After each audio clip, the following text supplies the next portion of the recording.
નમસ્કાર. રાજકોટમાં કિન્નરોના આપઘાત પ્રયાસ બાદ હવે વિવાદ નવા વળાંક પર. નિકીદાદે પ્રતિક્રિયા આપતા જણાવ્યું કે તેમના પર લગાવવામાં આવેલા તમામ આક્ષેપ બિનઆધારભૂત છે. તેમણે આક્ષેપ કર્યો છે કે મીરાદે કિન્નર સમાજમાં ગેરરીતિથી પ્રમુખ બની ગઈ છે અને મીરાદે તથા મિહિર વચ્ચે અનૈતિક સંબંધ છે. નિકીદાદેના જણાવ્યા મુજબ યજમાનો દ્વારા કિન્નરોને મળતી સોનાની ભેટો અને પૈસાનો દુરુપયોગ મિહિર કરે છે. તેમણે વધુમાં કહ્યું કે રાજકોટમાં ઘણા કિન્નરો ખોટી રીતથી કાર્ય કરે છે અને પુરુષો પણ કિન્નર બની ભિક્ષાવૃત્તિ કરતા હોય છે, જે બાબત પર સમાજે ધ્યાન આપવાની જરૂર છે. વધુ સમાચાર માટે જોડાયેલા રહો આરપી ગુજરાત ન્યૂઝ રાજકોટ. મારું નામ નિકિતા માસી છે. જય માતાજી, જય શ્રી કૃષ્ણ, જય ભીમ, અસ્સલામ વાલેકુમ, નમસ્કાર ગુજરાત. મારી રજૂઆત એટલી જ છે કે હું હર્ષ સંઘવી સાહેબ, નરેન્દ્રભાઈ મોદી, અમિત શાહ સાહેબ, ભૂપેન્દ્રભાઈ પટેલ અને મારા રાજકોટના સીપી સાહેબ ને બધાને એટલી જ જાણ કરવા માંગુ છું કે આજે હું સત્યના માર્ગ ઉપર ચાલુ છું એટલે એકલી છું અને એ લોકો ખોટા માર્ગ ઉપર ચાલે છે એટલે એ લોકોનું ઝુંડ છે. પહેલું તો મારું કહેવું ઈ જ છે કે રાજકોટમાં રોડ રસ્તાઓ ઉપર જેટલા કિન્નરો માંગે છે ને એનું મેડિકલ રિપોર્ટ કરવામાં આવે કે બાયડી છોકરાઓ વાળા છે. હું તમારી સાથે ચાલીને ભેગી જ આવીશ કે બાયડી છોકરાઓ કેટલાને છે ને કેટલા ડુપ્લિકેટો છે. અને બીજો આક્ષેપ એને મારી ઉપર એવો કર્યો છે કે નિકિતા માસી 25-25, 30-30 હજાર માંગે છે. તમે એકલતામાં ક્યાંય માંગ્યું નતું. જયારે અમે સાથે હતા ત્યારે માંગતા હતા ત્યારે એ પૈસા લેતી જ હતી. અને અમે મારું કેવું એટલું કે અમે એને માંગીને દેતા હતા તો મેં એને એટલું કીધું કે ગુરુ તમે આ તમારો જે લવર રાખ્યો છે, કાલે એને જે દીકરો દર્શાવ્યો મિહિરને, એ કોઈ દીકરો નથી. એની ઇન્સ્ટા આઈડી ચેક કરીને જોઈ લેવાનું. એની સાસુમાના, એની નણંદના બધા વિડીયો પ્રૂફ છે જ કે ગુરુ તમે અમે આટલું માંગીને દઈ છી તો તમે સોનાનો દાણોય ના પહેરાવો.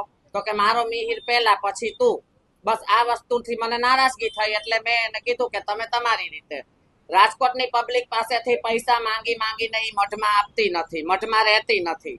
એ અલગ જગ્યાએ બંગલા બનાવીને રહે છે. એના લવરને 1-1 કિલો સોનું પહેરાવે છે, ફોર્ચ્યુનર, થાર એવી ગાડીઓ લઈ અને શોખ મોજ કરે છે. રાજકોટની જનતાને નમ્ર અપીલ છે કે આવા લોકોને પૈસા આપવાનું બંધ કરો.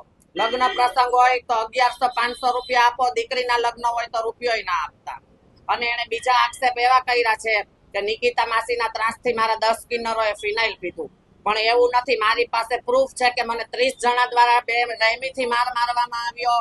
હું બેભાન હાલતમાં હતી તો મારા સોનાની, મારા રૂપિયાની, મારા મોબાઈલની એને લૂંટ કરેલી છે. અને મને કાલે એ લોકોએ ઓબ્જેક્શન ઉઠાવ્યો તો આથી 5 દિવસ પહેલા મીરા અને મિહિર માફી માંગે છે, સમાધાનનું કે છે. એવા પણ વિડીયો છે મારી પાસે. એ હું હમણાં તમને આપીશ, તમે પ્રૂફ તરીકે જાહેર કરજો. અને બીજી વાત એવી છે કે એમ કે છે અનુસૂચિત જાતિથી એ વિરોધ કરે છે. તો હું સત્ય સનાતન ધર્મને માનવા વાળું વ્યક્તિ છું. જ્યારે મેં દવા પીધી આના ત્રાસથી ત્યારે મારી સાથે બધા જ કાસ્ટના ઉભા હતા. જો એ મારી ઉપર એવા આક્ષેપ લગાવે છે તો હું એના જેવા પ્રૂફ દઉં છું. એક એવો મને ઓડિયો દે કે મેં અનુસૂચિત જાતિ વિશે કાંઈ બોલી હોય. ખોટી રીતના આ અનુસૂચિત જાતિને ઉશ્કેરવા માંગે છે. પણ આ કાસ્ટના લોકોને પણ હું એટલું જ કહું છું કે જો મારો વિડીયો કે ઓડિયો એ આટલો પ્રૂફનો વાયરલ કરે તો મારી ઉપર તમે જે સજા દેશો એ મને મંજૂર છે. બાકી એને આ કાસ્ટ વિશે આવું ઉશ્કેરવાના ધંધા કર્યા છે એની સજા એને જરૂર મળવી જોઈએ. રોડ ઉપર જેટલા માંગે છે એ બધા ડુપ્લિકેટ છે ને એની ભેગા છે. અત્યારે રાષ્ટ્રીય શાળાએ રાત્રે પથ્થરમારો થયો તો વકીલો ઉપર તાલીઓ પાડીને બનાવ બન્યો તો રાષ્ટ્રીય શાળા ઉપર. એ બધા અત્યારે ડુપ્લિકેટો સાડી પહેરીને એની ભેગા માંગે છે. જેમાં એક કલ્પિતા માસી કરીને એને દર્શાવ્યું છે એ પણ ડુપ્લિકેટ છે, કાલે ફિનાઇલ પીધું. અને એ ડિવિઝન પોલીસ સ્ટેશનની તમે હિસ્ટ્રી કઢાવો કે મીરા ઉપર કાંઈ પણ થાય એટલે એની ટોળકી દ્વારા બધા ઉપર હુમલો કરવામાં આવે છે. મેં દવા પીધી તો મને દબાવવા ને મને બીવડાવવા એ લોકોએ દવા પી અને મારી ઉપર કેસ ખોટા કર્યા. એ ડિવિઝન પોલીસ સ્ટેશનની હિસ્ટ્રી ખોલો. એ ડિવિઝન પોલીસ સ્ટેશનની બહાર રોડ બંધ કરીને ફિનાઇલ પીને પોલીસ ઉપર એને આક્ષેપો લગાવેલા છે. થોડાક દિવસ પહેલા સાંગળવા ચોક ખાતે નિર્દોષ ટ્રાફિક પોલીસ વાળાને બેરહેમીથી મારે મિહિર, મીરા અને એના ટોળકી દ્વારા મારવામાં આવ્યો છે.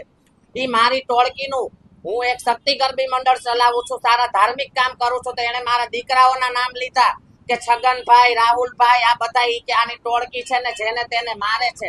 પણ એક એવું મારું પ્રૂફ બતાવો કે હું કોને મારું છું. તારી ટોળકીએ તો પોલીસ ઉપર પણ બેરહેમથી કર્યું છે. પોલીસ આપણો સેવા કરે છે, આપણી રક્ષા કરે છે. આપણે એને સાથ ના આપીએ તો કાંઈ નહીં, પણ આપણે એની સાથે ઊભું રહેવું પડે.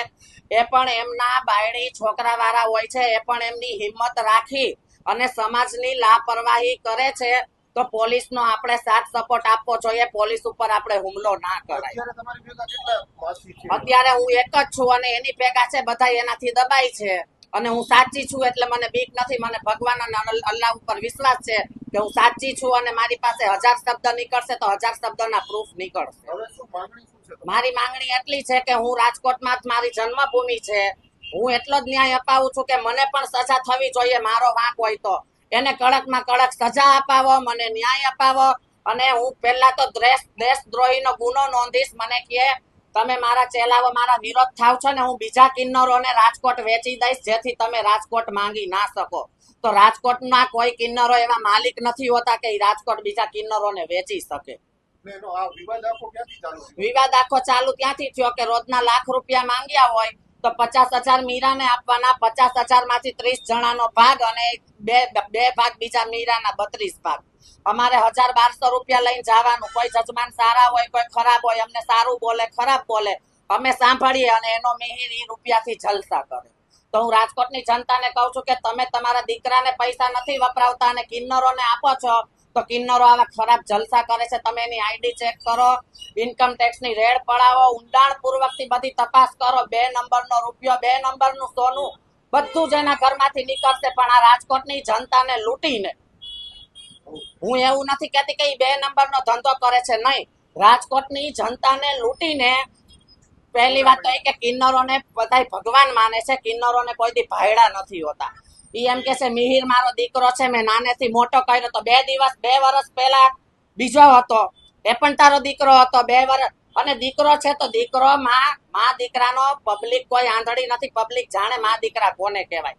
ઇન્સ્ટા આઈડી તમે ચેક કરો કે એનો દીકરો છે કે એનો ભાયડો છે. કિન્નર અખાડાનો નિયમ એવો હોય છે કે 25% ગાયોનું દાન કરો, 25% ધર્મના કાઢો, 25% ગઈઠા બુજુર્ગોના કાઢો. પણ આ તો 50% એના લવરના કાઢે, 25% કિન્નરોના કાઢે, 25% એના શોખ મોજ કરે. તમે ખાલી એની આઈડી ચેક કરો એટલે ખબર પડી જશે કે રાજકોટની જનતા પાસે કિલો સોનું નહીં હોય, પણ આની પાસે સોનું નીકળે છે. મિહિરની ને એની મુલાકાત 2 વર્ષથી થઈ છે. એને દર 2 વર્ષે 1.5 વર્ષે ભાઈડો બદલી જ જાય છે. હા, બોયફ્રેન્ડ બનાવે.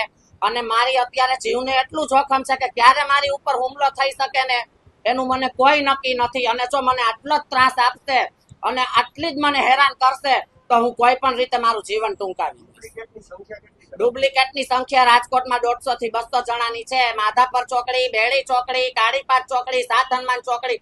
તમે એક કિન્નરને ચેક કરો છો. હું ખોટી નીકળું તો મને સજા દેજો. બાકી ઈ કિન્નરો નથી અને બાયડી છોકરા પણ છે. કાર્યવાહી કાંઈ નહીં. પોલીસ ભાઈઓ મારા જાગે અને જે કિન્નરો માંગે છે ત્યાં જાય, એ લોકોને ચેકઅપ કરે, એ લોકોનો મેડિકલ ચેકઅપ કરે. પહેલી વાત તો એ કે કિન્નરને કોઈ જેન્ટ્સ જેવું હોતું નથી. અને ચલો જેન્ટ્સ જેવું હોય તો એની વિધિ કરવાની બાકી હોય, પણ જેટલા જેન્ટ્સ ખરેખર છે બાયડી છોકરા હોવા છતાં મોઢે જેને બાંધ્યું હોય છે ને, આટલી દાઢી હોય છે ને એટલે મોઢે બાંધ્યું હોય છે.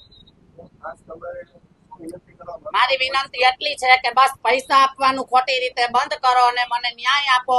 મારા પણ બાપનું ગામ છે. મને નાનો એવો કટકો આપો કે હું મારું જીવન ગુજારી શકું. હું દર વર્ષે માતાજીનો માંડવો 40 છોકરીઓ વગર ફીએ ગરબી કરાવું છું.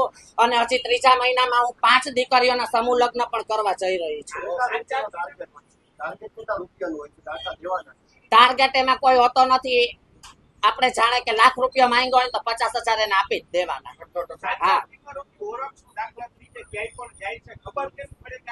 સાચા કિન્નરોની ઓળખ કાંઈ આ જમાનામાં એવું કાંઈ રહ્યું જ નથી કે ઓળખ કિન્નરો બતાવી શકે.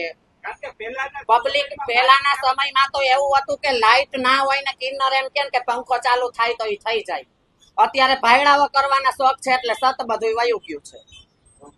અને મારી પાસે બધા પ્રૂફ છે કે 5 દિવસ પહેલા મિહિર અને મીરા બંને સમાધાન માટે કોલ કર્યો. મેં વિડિયા ઉતારેલા છે, પ્રૂફ છે. માફી માંગે છે કે તને લખાણ કરી દઉં, મોઢામાં ચંપલ લઈને માફી માંગુ, મારે તારી જરૂર છે. અને મેં જો એ વસ્તુની સમાધાન કરવાની ના પાડી ને એટલે એની મારી માથે આવા ખોટા આક્ષેપો કર્યા છે. બરોબર, એ પ્રૂફ પણ હું અત્યારે જાહેર કરીશ જ.